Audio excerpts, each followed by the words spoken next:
ചായ ഒരെണ്ണം മേടിപ്പിക്കട്ടെ? വേണ്ട, അത് പറ്റില്ല. എന്റെ അടുത്ത് വന്നിട്ട് ഒരു ചായെങ്കിലും കുടിക്കാണ്ട് പോകാൻ പറ്റില്ല. മോളെ, 2 ചായ മേടിച്ചിട്ട് പാടി. എന്നോട് നിങ്ങൾക്ക് ദേഷ്യമൊന്നും തോന്നില്ലേ? എന്താ ചിരിച്ചളഞ്ഞ്? കാലുകൊണ്ടെങ്കിലും നിങ്ങളെ കൊല്ലണമെന്ന് വിചാരിച്ചിരുന്നു. ഞാൻ ആശുപത്രിയിൽ നിന്ന് ഇറങ്ങിയപ്പോഴേക്കും നിങ്ങൾ ജോസറിനെ കൊന്ന് ജയിലിൽ പോയി. പിന്നെ പഴയ എസ് ഐ ഹരിദാസ് സാർ ബാങ്കിൽ നിന്ന് ലോൺ ശരിയാക്കി തന്നു.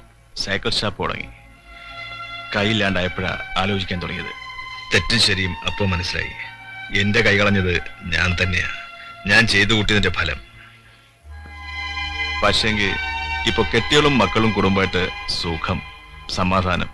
കാശിന് ഇത്തിരി പഞ്ഞുള്ളൂ. ഇത്ര പെട്ടെന്ന് കിട്ടിയോടി. മാമനോടുക്ക്.